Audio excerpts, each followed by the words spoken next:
Politics with me, the political poet, Jamia Zarzuela. And in today's episode, I'll be bringing out my mentor and professor to explore how what we believe, either individually or collectively, influences social norms, culture, and policies, especially ones that we've been dealing with today. Dr. Kamara Taylor is an award-winning professor holding a bachelor's and master's degree in political science, a master's in clinical psychology, and a PhD in neuropsychology with a specialized emphasis in cognition and instruction. Her unique teaching style creates teachable moments in the mundane and allows the classroom to be wherever she is. This Illinois native strives to break the stigma of mental illness with her books Out of My Mind, The Uncurable, and The Myth of Crazy, as well as with projects that incorporate mental health and music. She also does this in the classroom as well as in the various conferences and workshops that she holds. Kamara's passion is to infect, influence, and insulate by working with institutions nationally to bring forth change. So without further ado, here is episode 3, I Am the Culture.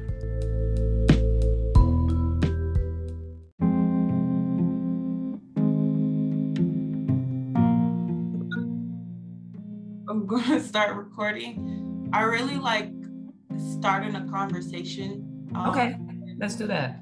And just being in the middle of a conversation when listening to the podcast. So how was your day this morning?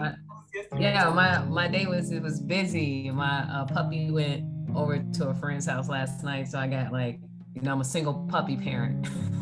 So I had a free night to do nothing, and then I was like, okay, now what do I do if I don't have to get up super early and walk my puppy, right? So I got up this morning, did Pilates. I usually work out more in the evening or early afternoon when I'm off. So I got up and did my gardening this morning, did Pilates, and it's only 10 o'clock. So my puppy is back home now. He's laying right here, laying down next to me, chilling. I did all of this by 10 a.m. So I'm super proud of myself. So how about you? That's good. Yeah, the baby is sleeping.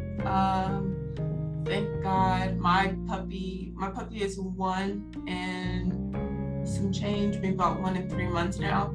And he had to go outside because he's too hyper. He's a husky. And if you know anything about huskies, they are a very busy breed and a very destructive breed. But yeah, he's outside right now. And the baby is sleeping. I suspect that any moment he will wake up and he will terrorize me, and we're gonna have to pause for about 5 seconds or a little bit more than that so I can resettle him. But I'm really excited to have this conversation with you, especially because I feel like you're the perfect fit to talk about the culture and how an affirmation, how an I am statement, how me saying something and how what we think will come into fruition and be our reality. So at least how you, when you're teaching a class, your lecture just flows and with culture and current events and what's popping now to structure, to whatever lesson it is that we're supposed to be learning. And I feel dang, how do you do that? I always feel dang, how is she able to just make it just flow off the tongue like that? The only other person I know that can really flow is Dr. Shepherd. And it's crazy because I know that she's in flow space because someone will ask a very interesting question that would at least throw us off the loop, and somehow she segues back into the lecture with the question that was used. She's using everything outside of her as a tool, and I just think that that's so cool. That's something that I admire about you in taking your class. Oh, thank you so much. I think maybe it's a Midwestern thing. I know, I don't know. I know Dr. Shepherd is from Detroit originally, and I'm from Chicago originally, you know, and just, I mean, the freestyle of just being in, and I like the word that you use, being in flow, right? When you think about meditation, right, and we think about flow, that's like our mind is so busy that we're just zoned in to that one thing, right?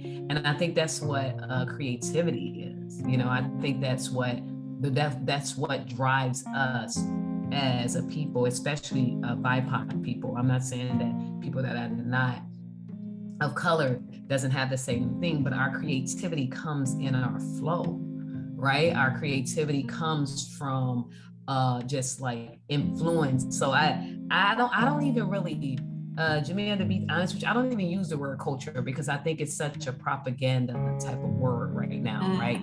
I'm doing this for the culture. Like this is for the culture, right? You know, this is culturally driven, right? You know, I think the ownership of the word, that when you are very cultured, you don't even have to announce it, right? It's like I don't walk in the room and I'm like, hey, I'm Black, right? Yeah. You know, it is apparent that people perceive what culture is extremely different, right? You know, it could be music, it can be clothing, it can be hairstyles. You know, I remember when my hair is really naturally curly, and I remember when I was gonna first lock my hair, right?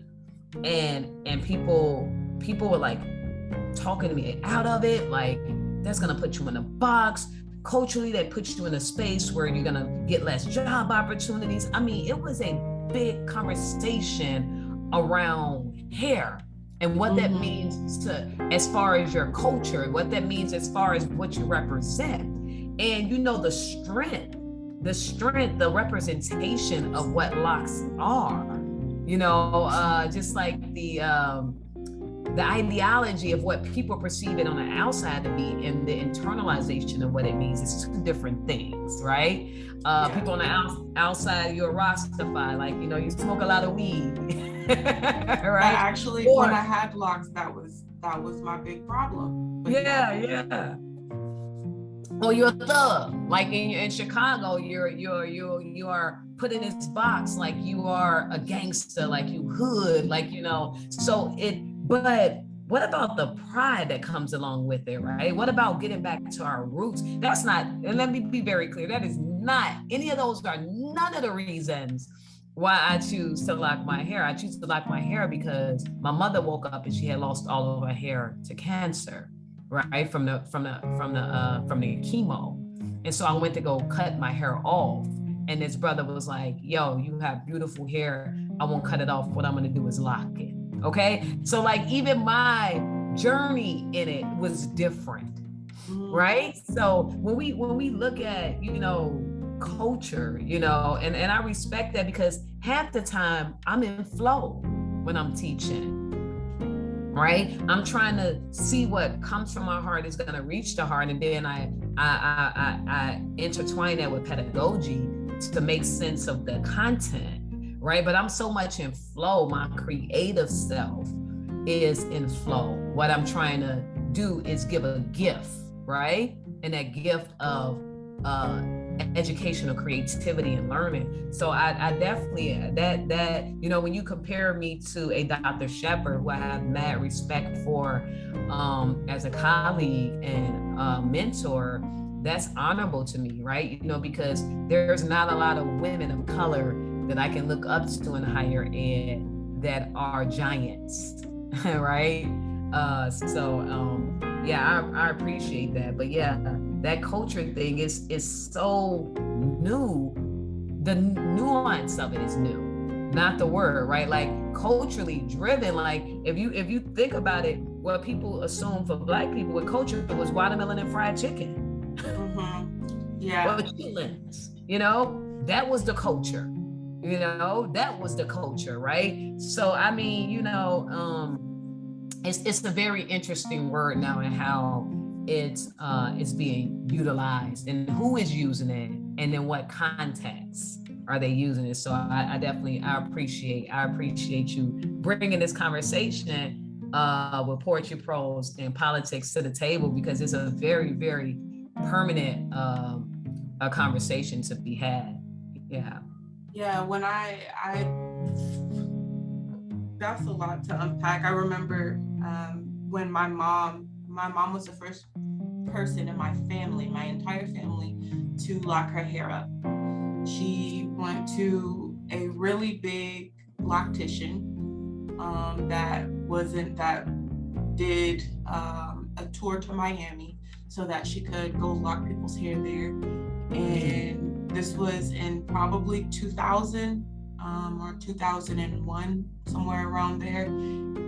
So that's how long she's had her hair locked since, gosh, I assume before I could even run. And so she, not to tell my age, I'm a millennial, but I'm still a Gen Zer. Right. But she was the first person to lock my hair, her hair, and my family. And with that, a lot of my family members were nervous of the same thing. Is she going to be able to maintain her good job that she has? As she had a great job back then, and an even better job now. But for somebody that didn't have a high school diploma, in the middle of working to get her GED, she had a great job, she was making a lot of money, and then now she locks her hair. And to me, my mom just ended up looking like the sun. Before she looked like a D'Angelo music video, or like a character from Love Jones. She was in leather and, black, and that was her aesthetic. Yeah. And then I saw the rest of my family get locks, and it just became really normal. And especially being from Florida and seeing Haitian people, seeing Jamaican culture, growing up around that so much, and it being very influential in my life. It really would annoy me when I would I was in something called Youth in Government over in Los Angeles. And many states have it. But Youth in Government was ran through or sponsored with the Y. We learned about local politics. Then we'd go to our capital to fight for policies and bills, and we learned about that whole creation. We would vote for our representatives for the actual state itself, as well as our representatives for our section, and it was really cool. But there was where I learned that me, a Black girl who had a mom that made a lot of money, didn't make enough money for very expensive LA, was dependent on government assistance, especially because my dad was in prison, and she had 2 other kids. So this single mom was not dependent, but it really helped her to have the government aid. And I at one point, we were homeless, and it was, because it's LA, good money don't always mean livable wage there.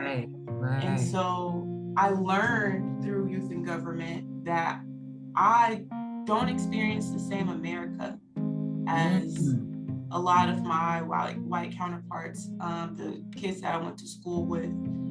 And I also learned that good and bad, especially with my dad being in jail for like 17 years or so, I learned that good and bad isn't linear. It's not like it's either good or it's bad, and it's black and white. I learned that the world is a lot of gray. The deepest, darkest grays look black, and the purest of creams of grays look white. And just because it looked, it doesn't mean it is. And so I was so annoyed with the fact that those kids would ask me if I knew who Waka Flocka was. And I'd be like, no, I listen to System of a Down. I was raised every single morning. My mom would play Bob Marley, Sergio Mendes, which is a Portuguese musician. Okay. And I would wake up to the smell of like lavender bleach. It was time to clean. that was my good feeling. And so I would lie and say I didn't know who Bob Marley was. No, I don't know, to these kids, because it was so annoying. Because I felt like I had to stand and be a representative of a black person with locks. And so when I think about an affirmation, I, Jamia, am. Who am I? She, Jamia, is. Who is she? You, Jamia, are.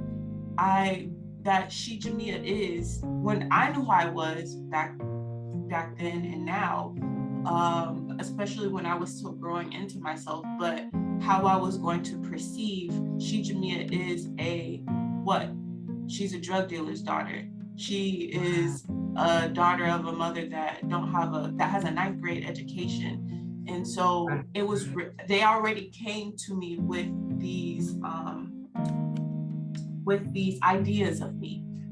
And I really wanted to just confuse the heck out of them because I was just like, no, you don't need to know that I'm a drug dealer's daughter, but even still, a drug dealer's daughter is just as smart as you are. I'm in all AP classes. And I really wanted to shake up, how people saw me. Kind of like Kanye, who I imagine is one of your favorite rappers. Yes, and that's the reason why I think that when you think about how people perceive us, right, and how they perceive us as Black, right, and what Black looks like to others, what Black sounds like, what Black feels like, I was at this Taking Black Pride event over like last week, right, in the city of Seattle, and this young lady that gets up and she's like a YouTube star, right, and like this kid, they like, oh, this is the first like out something 18-year-old kid, and this girl is like a white girl, right, a little young white girl, and she's like mimicking appropriation of maybe Nicki Minaj mixed with Megan Thee Stallion, right, the linguistics, right, and I'm looking, right, and not that I don't think that like I was so shocked that culturally, right, this is what she sees as Black music. This is what she sees as mimicking Black culture, right? Yeah. And when we see someone like Kanye West, who for most is like, oh man, bros off his rockers, right? But when he says things early on that mimics pop, right? He's shunned like from the industry, right? Yeah. He's put in his box, but then he aligns himself with a Trump, then he's shunned again and put in his box, right? And he does things to challenge the social norm, right? He never said that he was a Republican. He said, why isn't it that Black people have to choose to be Democrat because of where you live? That is something, right? that is something that I never saw him as crazy for, and I would always argue with my friends about. But that's because the man that raised me, not my biological dad, but shout out to the man that raised me and loved on me so much and helped me grow and nurture into being somebody so into politics. I went to him one day and I said, "Oh, so Dad, are you gonna vote for Obama?" Back when I was a little girl. And he said, "Why? Why am I gonna vote for Obama?" And I'm like, "Well, because it's history. He's making history. He's gonna be the first Black president." If he's like, "Jamia, baby, I'm gonna vote for him because he's Black." And I said, "Yeah, that's great, right? He's gonna be the first." He was like, "No, what is he doing for us?" Yes. Why am I gonna vote for him just because he's Black? I'm like, "Well, Dad, don't we want to win?" He's like, "Okay, but just how many Black people do you know harm?" Okay, how many white people do you know love? Okay, so baby, we gonna vote for whoever is loving up on us and not going to harm us, or at least is going to harm us the least. Yes, and so I feel that. That's how when people say, my husband comes from another country. He's Dominican, meaning that they have democracy. There was corruption, still is kind of. They're trying to fix it now with this new president that they got. I won't digress. Yes. Yeah, but we can add that in when we're talking about culture though. But go right ahead. but he is a conservative, and for all, like, with the definition of what a true conservative is supposed to be, or what a true Republican is supposed to be, he would align himself with that, and he says that there is no such thing as Republican and Democrat. It's just crazy people that is projected with our media, that is presented with outbursts. It's just like, it looks like just crazy people and pacifiers.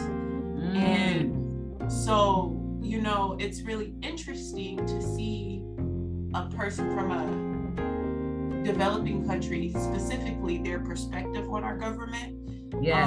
Because it really opens your eyes. But I don't think my family was ever really as democratic as we would think that they would be. I think that they're not Republican and don't align themselves to be conservative because they're not wanted there. I'm talking about they're Christian, they're Baptist Christian at that, because the Pentecostal church had transitioned over to baptism instead. And so it's long dresses and it's modesty and it's all of these things, all of these beliefs that I grew up with that would otherwise align me with, and they built themselves up to be sustainable and not want to depend so much on the government unless it's needed. But because candidates on the Republican end will always hurt them, especially in the South, then they are voting Democrat. Me, I don't think that any of my family are really party aligned. I don't think that they will actually say I'm a Democrat. I think they will word it, I vote Democrat because, and that's what I have come to learn at my age, is that both of these, I don't even think Joe Biden is Democratic. I think Joe Biden is not even moderate. I think that he's Republican. But because but I'm talking about Republican, like what by definition Republican is supposed to be.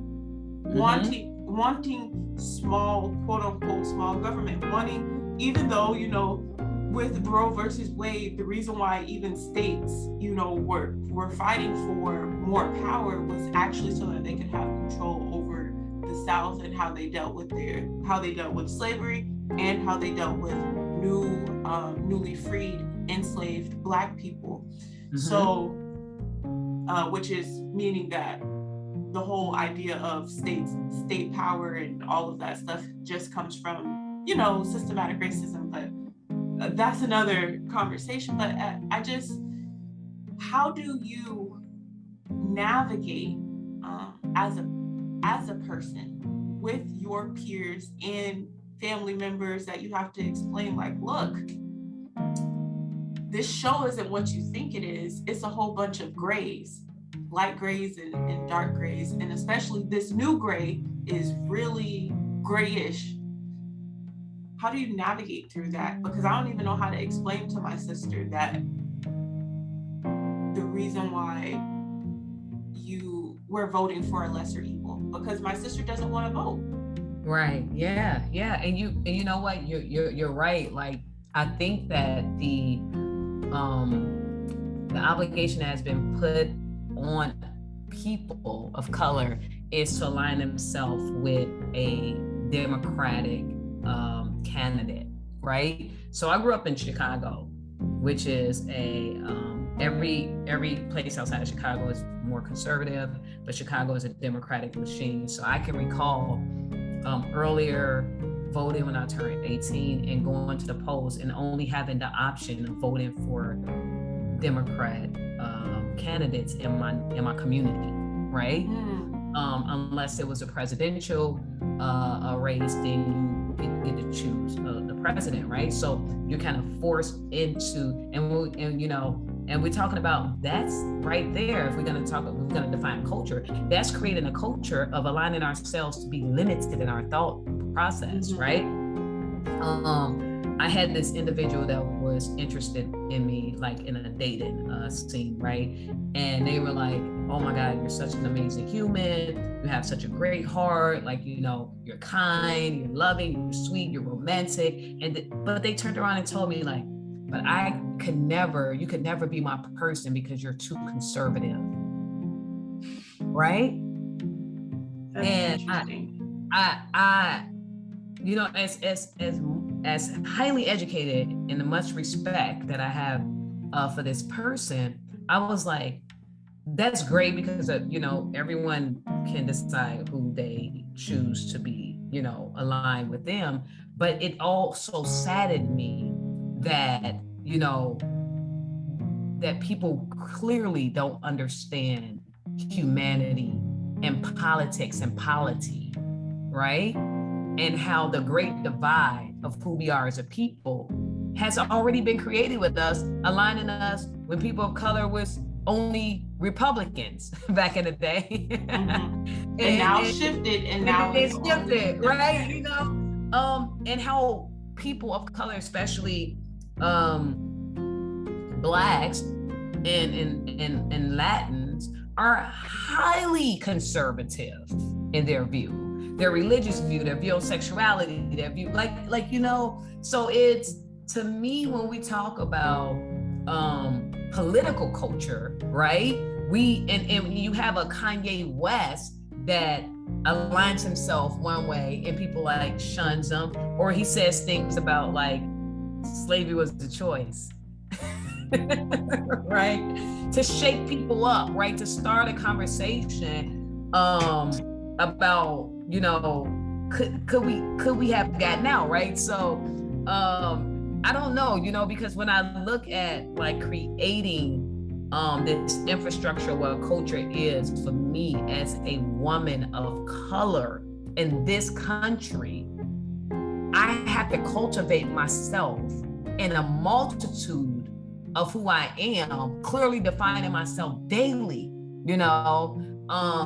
not based off of my inner me, but based off of trying to not fit in a box of what society sees me as a Black woman,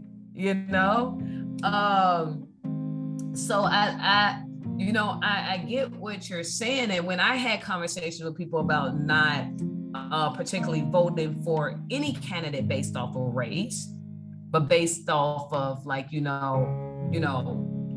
what they are doing, how they pouring in, then I'm kind of shunned, right?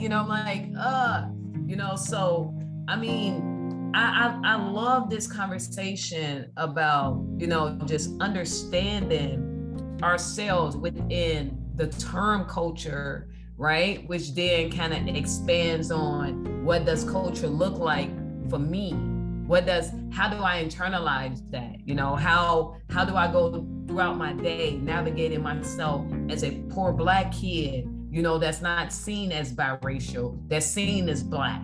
Like, you know what I'm saying? How do I cultivate myself in a society when I walk down the street, they don't see me as a doctor, right? They see me as a threat. You know, how do you, but then embrace the idea of my Black culture in music, in clothes, in food, in arts. You know, it's a very, you know, interesting dynamic. I think Washington State on the surface is very inclusive on the surface, but it's not. It's very exclusive. You know, it excludes a lot of people out if you're not a Washingtonian, you know, if you don't align yourself with a very, I'm gonna say liberal mindset, but allegiant thinking of being liberal, you know, because that's a part of the culture. But like, are we living it, right? You know, when we talk about the culture, are we living it? You know, I like what you said and what you said about, you know, even with, you know, it's Kanye a genius, right? But he you know, the individual, you know, spelled it like genius, right? You know, and I would say, like, would we question his antics because Beethoven and Mozart also was a little bit off their rockers, right? And we live by their art. So is Shakespeare, you know, and we live by their art. So was Machiavelli, and we live by their art, you know, their contribution. So, I mean, when we talk about culture, you can't talk about hip hop and Black culture without mentioning a Tupac Shakur or a Kendrick Lamar now, or Kanye West, or Biggie Smalls, or, I mean, even you wouldn't have a Megan Thee Stallion if you didn't have a Lil' Kim or Foxy Brown, or, I mean, you know, it's just, you know, I love music, right? I think if in my next life, I'm gonna be Beyonce, right? But like, I love music so much. I love the arts, whether it's the ballet or the orchestra, or, you know, just like live music, artists that like Lucky Day and Sir, Snow, you know, just Jasmine Sullivan, like people that doesn't really get to take an India REs, you know. But when I think about when people see culture, do they even infuse soul, right? Do they understand the lyrics, you know? Do they understand the feeling? You know, do they cry when they listen with the struggle of a relationship in the words, or this, you know, it's so interesting because you can replicate the culture, but if you don't live it, do you understand it? Right? You know, Kanye grew up with a single mother, you know, with no dad around, which he had to like navigate this space of being a man, being a Black man, and thinking different in a city that probably deemed him to be gay because he wasn't hard enough. You know, so like, I wonder if people even understand what culture is, you know, like really intimately. You know, like, I can't wash off my mocha skin, even if I wanted to, right? Yeah. I really feel like the interesting part about culture is there are people that are shifting how we, the masses, view what culture is. Kendrick, for example, to me is that person that I go to and I say, this is the person that I feel like shifts perspective on how other people that aren't Black and even Black people will view culture. And it's it's just really interesting, like you were saying, people, when we think about Kanye, we ask, or we'll say like Kanye is cocky, conceited, confident, crazy. He calls himself a genius. He says that I am a god, I am a genius. You're looking at albums like Yeezy, where that's literally the title of a song, and where he laughs it off, how people perceive him with songs like, or with freestyles like I Miss the Old Kanye. But at the end of the day, I look to folks like Kanye, like Jay, like Kendrick, because I feel like they not only just like challenge what they created or what they probably lived in to say, yeah, this is culture, but they're really walking in a space in where they recognize that we almost believed some folks believe a false narrative. When I look at like hip hop, right? We look at gangster rap, and it was even in a case where it was said to incite imminent lawless action. And this is in Davidson versus Time Warner, because it was after a Texas state trooper was murdered by someone listening to Apocalypse Now. So that federal district court, yes, baby, that federal district court sided with Time Warner and ruled that the album was protected under the First Amendment. So yes, like when we think about when I think about what hip hop is, I only thought of it as a reflection of my reality and what it is that I'm listening to, or what it is that I'm experiencing. But I never really saw it as the end all be all, because I had jazz, I had blues, I had so many other outlets of experiencing, Blackness and Black culture. And then not only Blackness and Black culture, African American wise, when I'm saying Black, but the African diaspora when I say Black.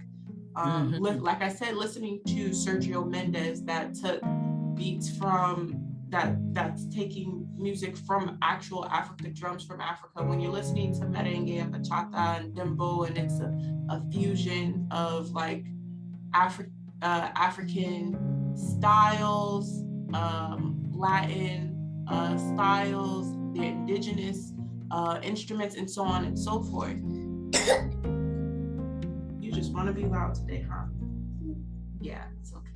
I love you too. But when I'm thinking about it reflecting my reality, especially my reality being the drug dealer's daughter, seeing, what my cousins are facing. Oh, you okay? Oh, you okay? Is it through? Okay, good. He gave me down. Yes. Do you mind if I finish my conversation? Thank you. When I think about music, hip hop specifically being a reflection, and I hear songs like Smoking and Drinking by YG featuring Kendrick, I hear self-medication because they are living a tough reality. They're living in the hood. Somebody just got shot, somebody that they love and that they care about, somebody they're wanted, whatever the case is. And that's a real reality. That's a real experience that I've seen. When I listen to Future, prime example, I hear somebody that is self-medicating because he's feeling like he's not really cared about, and his attention that he gets is fake. And you're talking about, he's always talking about lean and Percocet and lean, Percocet, codeine, stuff that, you know, us Southerners, especially Houston community, would know about. When you're thinking about Pepsi and DJ Screw, and I'm listening to Chocolate Screw, I'm hearing, baby, you can't keep doing that. Well, how about give me just a second? Oh, you can't keep. You can't. Oh. Here. No, here. Because you being on my lap and playing with that's not cool. You see, I'm trying to do something here. Can you go sit down, please? Yes. Sit down. Yes. Here's your papa. Okay, well, you're gonna have to give that up. Retire one of them. You're gonna have to retire one of them, sir. He wants to play with his car on top of the keyboard, so pardon me. I've lost my train of thought. Anyway, when I think about when I think about how hip hop has evolved, I'm thinking about the funkiness of Curtis Mayfield for Pusha Man. I'm your mother. What does he say? I'm your doctor in the alley. When I think of Curtis Mayfield and Pusha Man, I think about the cocaine epidemic. I think about how that evolved from I think about how that's evolved from Billie Holiday's Strange Fruit, and lynching in the Jim Crow South. Yes. Lynching in the Jim Crow South. I think about how that was even an illegal song to perform back then. How she would get in trouble if she would perform that song, and the reasons why she would get in trouble for performing it. But I also think of how that song was just a manifestation of old Negro spirituals, like Hold On, which literally was almost like a tool to hold for anchor throughout the hardest of a enslaved Black person's life in America. Yeah. So when I think about hip hop, I don't think about it like, oh yeah, he's talking about like the disrespect of women, and he's talking about killing his op, and right. That being my culture. That's not what I view as my culture. I see it as this is the human condition to survive, and that being it. In survival, especially in America, for Black people, has been almost like an identity that we've had to maintain because we were forced to. It's not like we wanted that, but we were with every single policy that was created was forced upon us. And it's just a reflect. Hip hop to me, yes, hip hop culture and Black culture it intertwines, but I think what people get wrong is they think that it's surface deep. And while we do have some songs that's just party music and it's just recklessness, it's not surface deep. And it concerns me because, like I said, with affirmations, I know who Jamia is. I, Jamia, am enough. I, Jamia, am a creator. I, Jamia, am that I am. But when somebody already perceives me with however it is I choose to wear my hair, she, Jamia, is, with that affirmation, am I choosing to believe that? And then how do Black kids, Jamal or July, my son, King July is he going to take on that identity and then start acting like what people perceive him to be, simply because that's what he was told. And that's something that I think that you even talked about in your lectures. Yeah, well, I think us creating a narrative early on empowers who we see ourselves as, right? Like as you said, like with your affirmations, right? But having affirmations and strong affirmations as a foundation and understanding how society is going to see you and talking about that as in our household, unfortunately for the kids that don't have that foundation, that's when the narrative gets twisted. That's when society gets to define if they are a criminal, or are they constructive, or are they disastrous, right? I come from a similar background, a family who were notorious drug dealers, right? I'm not talking about, pack workers on the corner, but notorious drug dealers in Chicago, right? And so oftentimes when people saw me, they like, oh, that's Skiwi cousin, that's Skiwi daughter, that's Ski, like you know what I'm saying? And oh, that's four in them, right? You become who society places this label of you, who you are. And sometimes because you're a kid and you're evolving and you changing and you shifting, and we continuously shift and evolve, right? As humans, as adults, we want to fulfill that narrative because we don't know a different story. That's why I think exposure, right? What I wish would happen with people, especially our people that we have in the arts and music and entertainment in general, of people of color, that they sit down and have these conversations of like, this was my experience because this is what I was suffering through. You know what I'm saying? Like you said about when somebody talking about lean all the time, like, are they working with the pharmaceutical company, right? Or that was a human reaction for depression, right? This is how I cope.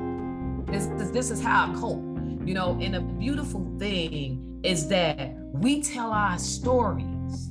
We tell our stories through our words. This not just I'm mimicking life. This is my lived-in experience. This is my qualitative experiences on what happened to me, what I've experienced, what I see around me, what's in my neighborhood, what's happening in my household. Our stories are powerful, and that's why we can relate. Yeah, the beat is nice, right? Yeah, the beat is banging, right? But at the same time, the words are real. When I think about things like a drill music, that's real. When I think about like when I'm relating to whatever sung it, that's real.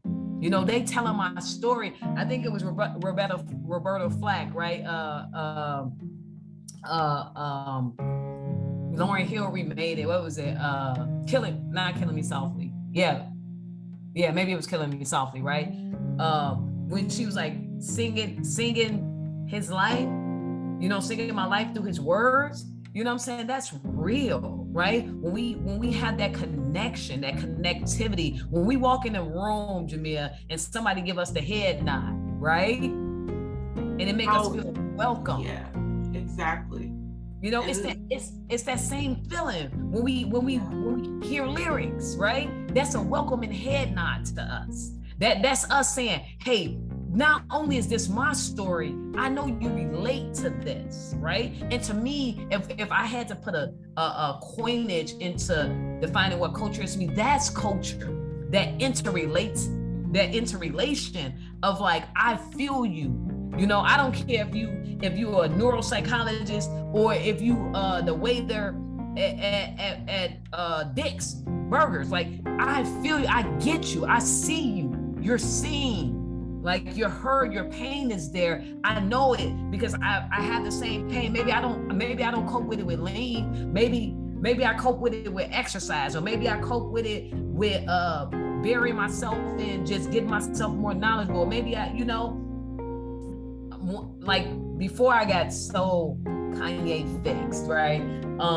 The person, like my family, you'll be so surprised. My family called me Tupac, right? It's funny. It's funny. I don't know why my cousin Ebony, shout out to my cousin Pooh Ebony, just start like, to them, I'm the Tupac of my family, I guess, I'm assuming, right? And we be on family calls, okay, Pac, like, what? That's an honor. That means that my narrative that I'm telling, like, it's speaking volumes. It's a political stance, but it's an emotional stance. It's a real stance. It's like interconnected family. It's breaking chains. It's like understanding barriers. Like it's breaking down walls, but building up dreams. Like, it's, to me, that's what culture is, when we can see ourselves in each other without even meeting each other, right? Yeah. And you can't tell me that somebody else outside of that real culture can relate to that. My bio father, who is a very white man, right? He, the first time I had a conversation with this brother about what I did, he says, well, you're German, all of it is smart and, and great. And I'm thinking to myself, like, that is some arrogance, and that is so disconnected because, my black skin didn't get me through the door to actually, even being here in this moment, it has created barriers because people don't see my works, they see my flesh, right? They see my melanin. So he would never understand culture. His story is so different, right? His story is like, you German, you got some Hungarian in Germany. You should get it. Like, you should be a boss. You should it's such a disconnect, right? Because they don't understand that, like, just being in a room and being oftentimes being the one that's voices need to be silenced or heard creates an environment where people see you as this specific portion of your culture, right? When we think about people like Marcus Garvey, right? I tell people all the time, I am a combination of Malcolm and Martin, right? And oftentimes I'm way more Malcolm than I ever would be Martin. On paper, I'm Martin, right? In reality, I'm Malcolm, right? And what I mean by that is because they both infuse political culture, right? They both had a hand in helping us to understand what we should have been aligning ourselves. Now, their policies, their ideologies differ, rightfully so, right? But on a contrast, society separated them because their vision was the same. Their alignment was the same. Because their experiences was the same of how they was being treated as Black men in this country. At a time where we still see Black men and women and men and women of color being treated the same way based off of what people believe our culture should be. Getting back to like Barack real quick, I know we run out of time.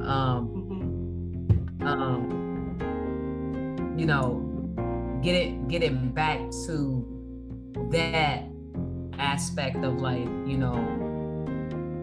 why we align ourselves based off of race. I don't do anything based off of race, right? I am a proud woman of color in this country, but I don't align myself with people based off of our race. I align myself with people that's based off of goodness, right? Based off of how I see they navigate in spaces and treat others, right? Because to me, that matters, right? To me, that matters so much more than just the melanin of our skin, right? Yeah, community is great. Community helps to build and create what we think is like what culture is. Like we say things like Black Lives Matter, right? When we say things like, you know, Blue Lives Matter, when we say things like all lives matter, when we say things like, but damn, does my individual life matter to you?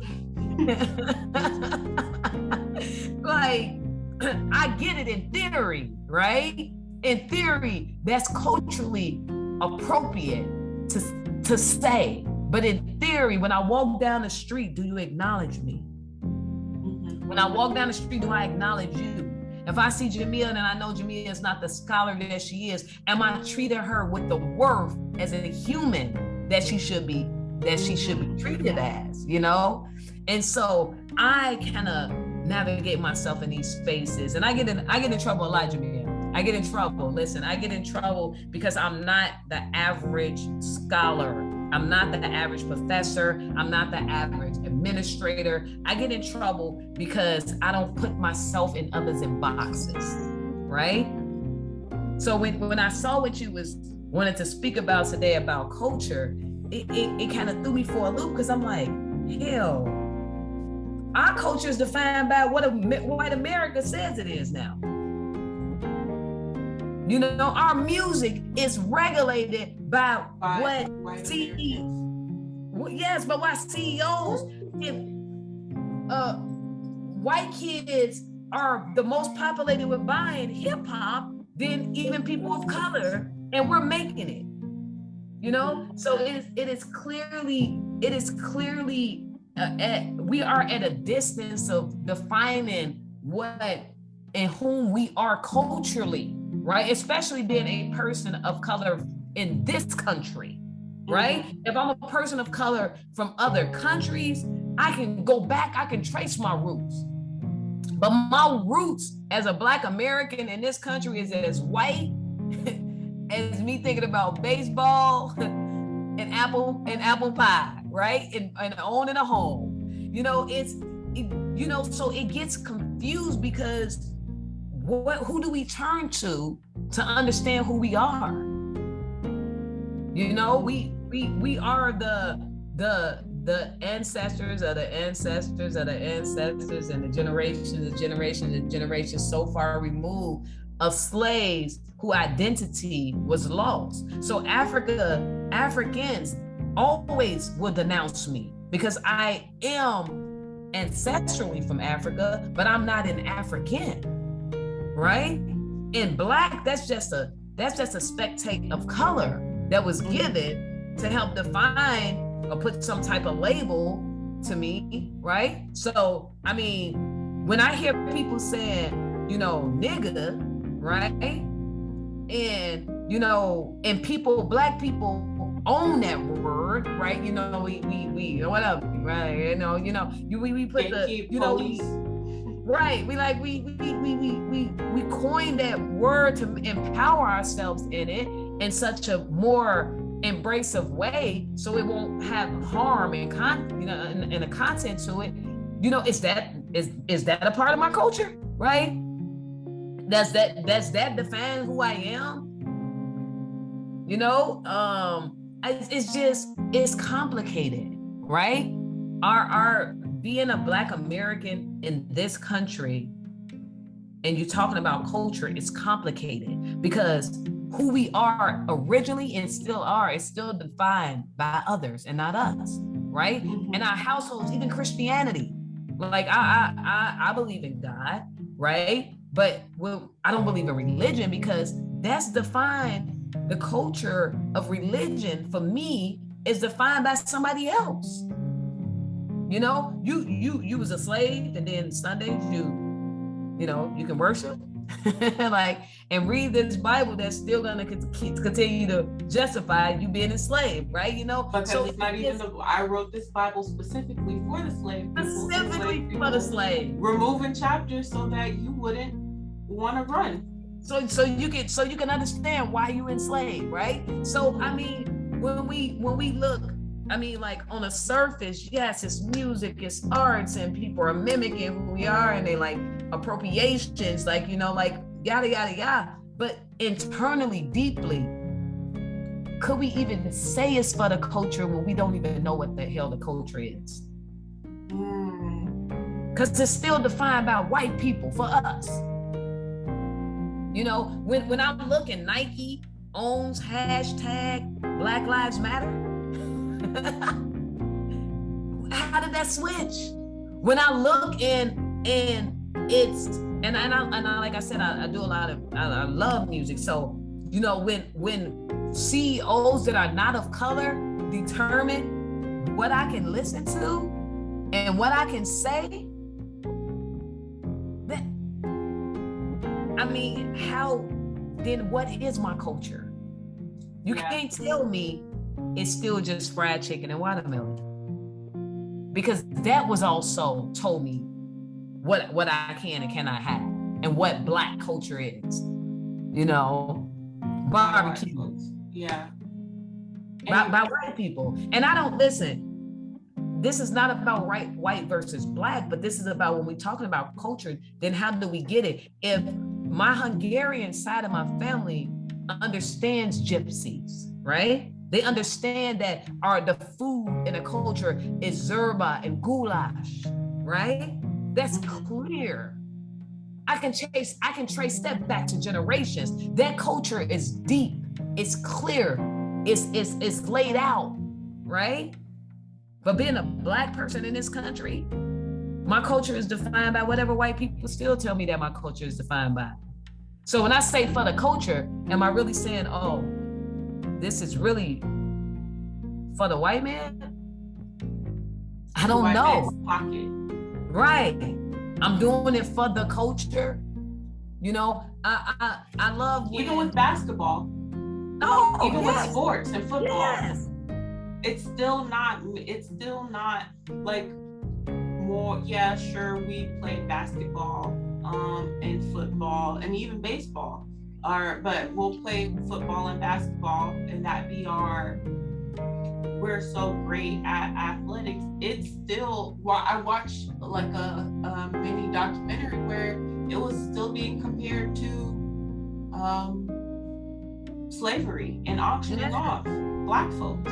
Yes, I watched that same thing, and I thought to myself, as rich as you has a Michael Jordan and a Magic Johnson, all these individuals, why no one ever thought about a BNA, a BIPOC National Association?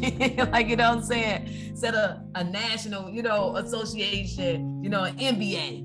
Like, you know, why no one ever thought about like a Black basketball association, you know, a BBA, like, you know what I'm saying? Or a Black football league, a national Black football, like, you know, or a BIPOC National Football League, you know, something like that. We're no longer just on display.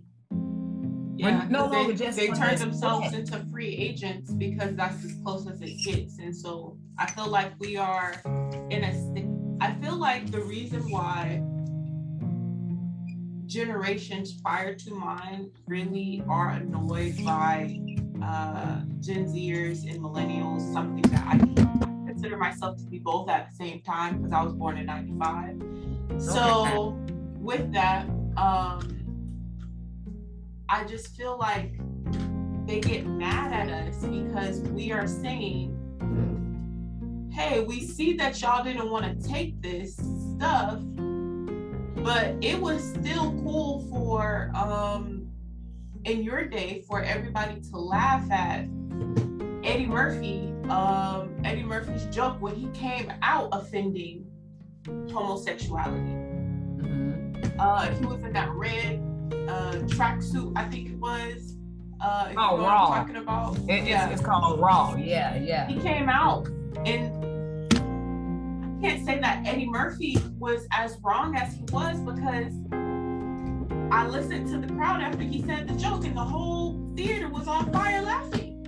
Yes. So it was the society. It was our social acceptance of what he was saying at that time that led him to be comfortable to feel like this was okay. And that's why I can't ever cancel a whole bunch of people that we quote unquote want to, what is cancel culture? That's a whole nother conversation. But to your points on for the culture and what is the culture, well, that's why I recognize that my husband and I are completely different. My husband is not an African American man. He is a Black man. He is not African American. He didn't watch Martin. He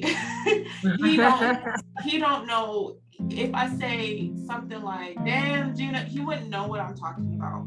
If I was to say, you ain't gotta lie, Craig, he won't know what I'm talking about. Right. If I and not to say that my culture is condensed to a whole bunch of movies and hip hop and references of Love Jones, and not to say that that's what my culture is condensed to, but if rightfully so, if he was to come to me and talk about some merengue song, I wouldn't know unless he told me, a particular reference of what something means. And they have this word tigre, which is a tiger, and it's like the N-word. It's aloof. It's an aloof or endearing or casual use of to call or to talk about a Dominican person or Dominican people. Just like the N-word. I can use it angry. I can use it happy. I can use it to hug you, to reference to this person and that person. Tiguerito, to make it cute, meaning my son. I can really big it up. But it's really interesting because, like you said, even the N-word itself was a word given to us by means of harm. And so when I think of, and we beautified that, we beautified this use of harm. So when I think about like what is African American culture specifically, when I'm saying Black culture, I think survival. And I feel like that's where me and my husband, who is not African American but is a Black person, because the meanings are interchangeable, as to be African American or to be a part of the African diaspora, the dispersal of African people along this whole continent. I feel like our need for survival by any means necessary, unfortunately,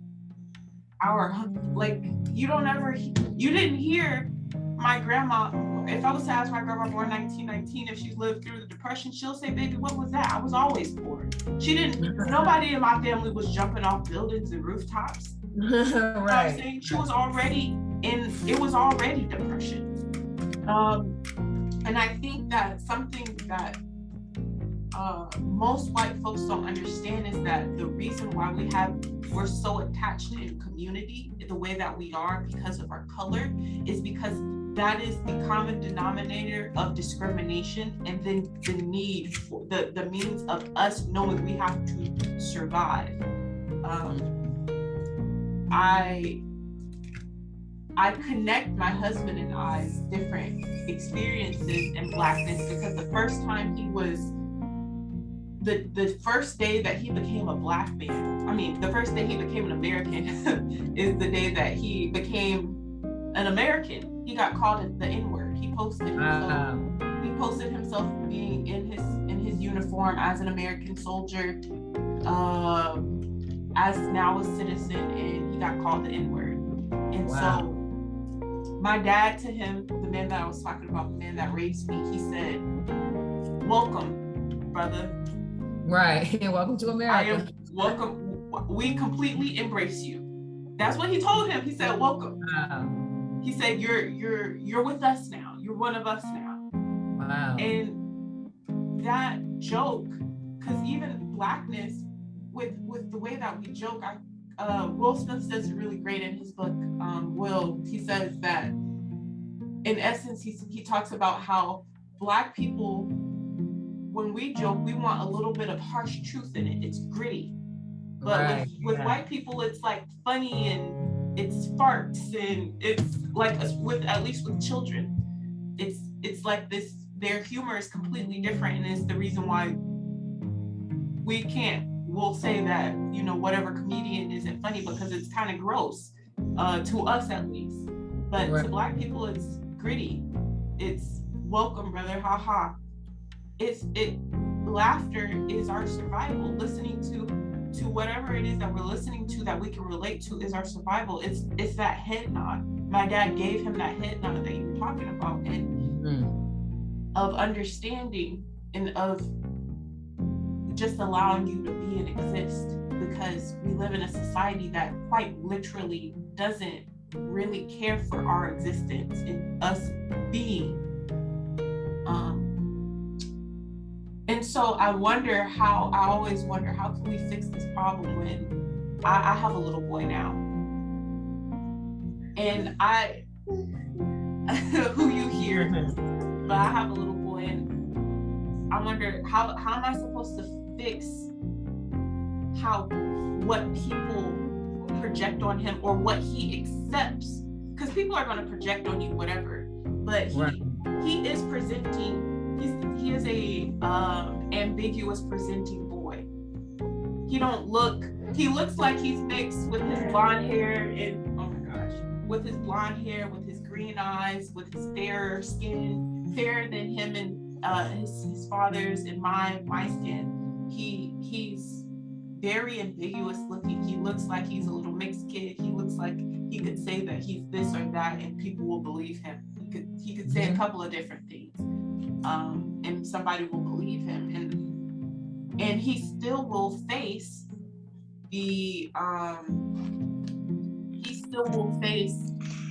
racial discrimination.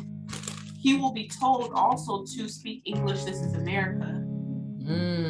Black people will be like, I don't really know if you belong here, or I'm a kind of, sort of, you know, because you're going to have colorist privilege, which is not really, it's more like a backhanded compliment, getting colorism privilege. And I'm like, how do I fix this? Because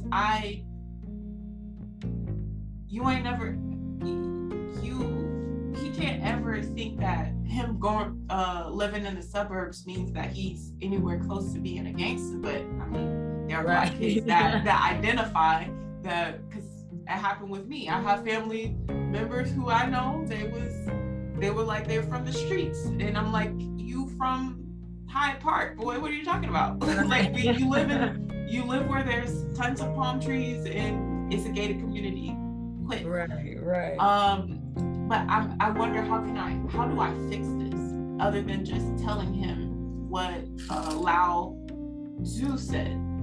Watch your thoughts, they become words, and watch your words because they become actions, and watch your actions because they become habits, and watch your habits because they become your character, and your character, you have to watch that because it becomes your destiny, son. And I don't know if that's good enough sometimes. And I know I'm going to learn it. And I know that all I know is the experience of a fairer skinned Black woman, a drug dealer's daughter, the daughter of this and that, the descendant of this person and that person, who are all very Black, proud to be.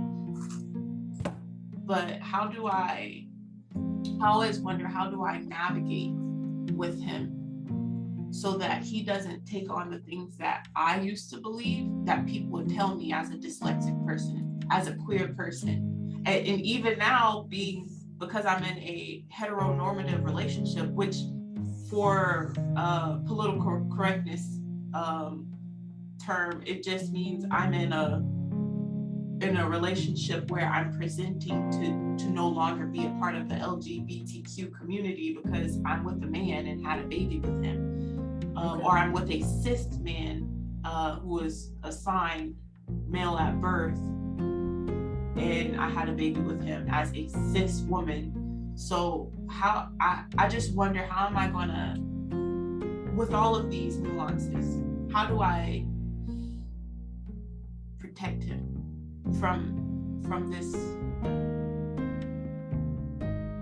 this colonized mentality? Because that's what it is.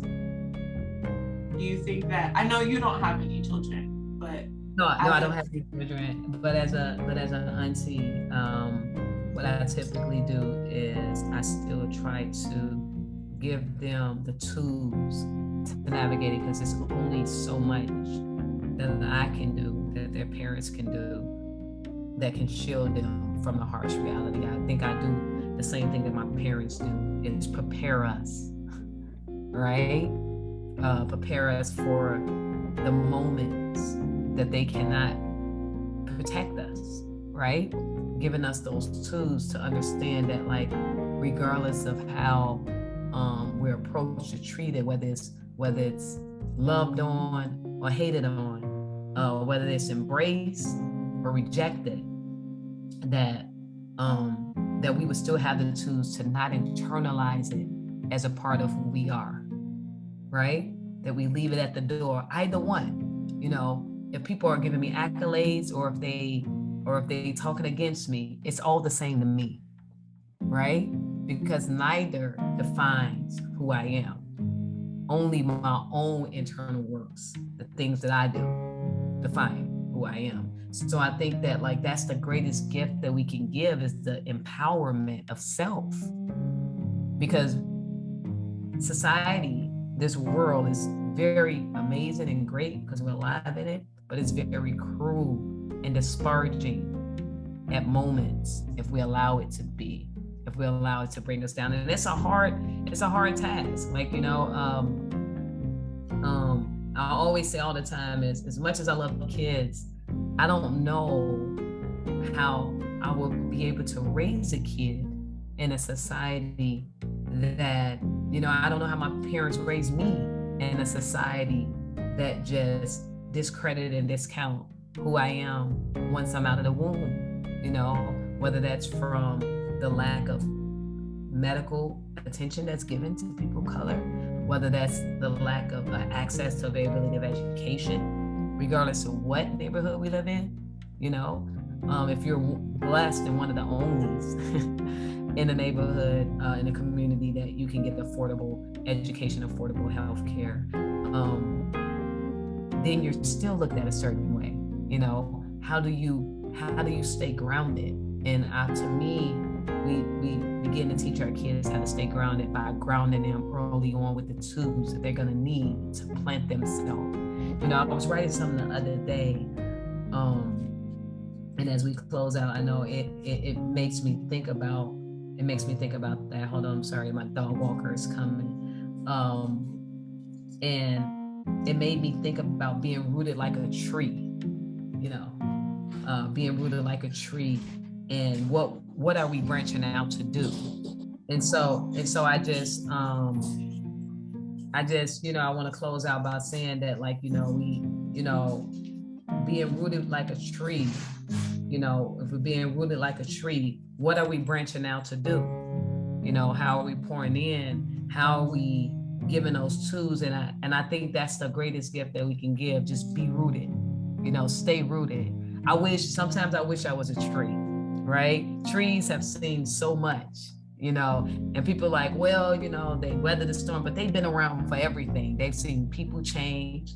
They have seen civilizations change. They lived through pandemics and recessions and depressions, you know, but they're still rooted. They're still grounded. And when they get uncomfortable, they grow differently, right? If they know that the light is going to, they start to branch out differently, right?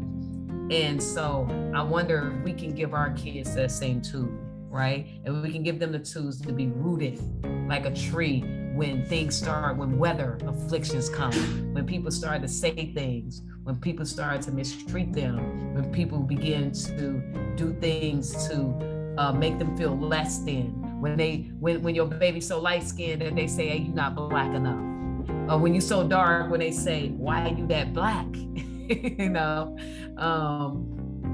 so I think the greatest gift that we can give is to stay rooted like a tree, and know what it is that we're branching out to do, and never let anybody shape who we become, even in our trials and tribulations and our adversities, you know, remain resilient, you know, and that's all I have to say.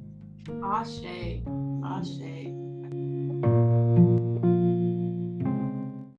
With COVID putting a damper on connecting and networking, I had to find a new way to business card. That's why I went with Link. My Link card allows me to share my podcasts, social media, websites, or whatever else about me while still keeping it safe and social distancing. The card's NFC capability allows me to share all of that in just a tap of the phone. And the QR code on the back lands people to a custom page that I've modified for Black Lives Matter or COVID updates. In fact, you can listen to this very episode up on there now. So say goodbye to handing out your old business cards and say hello to Link. And because you're a part of the Speak Free fam, enjoy a 15% off discount by using poetry&prose at checkout. That's visiting linkapp.com and typing in poetry&prose. That's linkapp.com and typing in poetryprose when you get like me and grab yourself a new way to business card.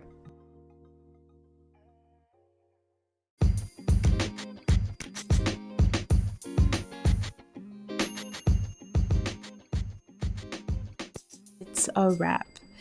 If you like this episode and want to hear more like it, then don't forget to follow the show, Poetry, Prose, and Politics, at The Political Poet everywhere you are social. That's THAPOLITICALPOET. Everywhere you are social. This show is also aired on KTQA-LP 95.3 FM Tacoma, so you can always catch me over there on their airwaves, or you can listen to me wherever you stream your favorite podcast. Until next time, catch you later.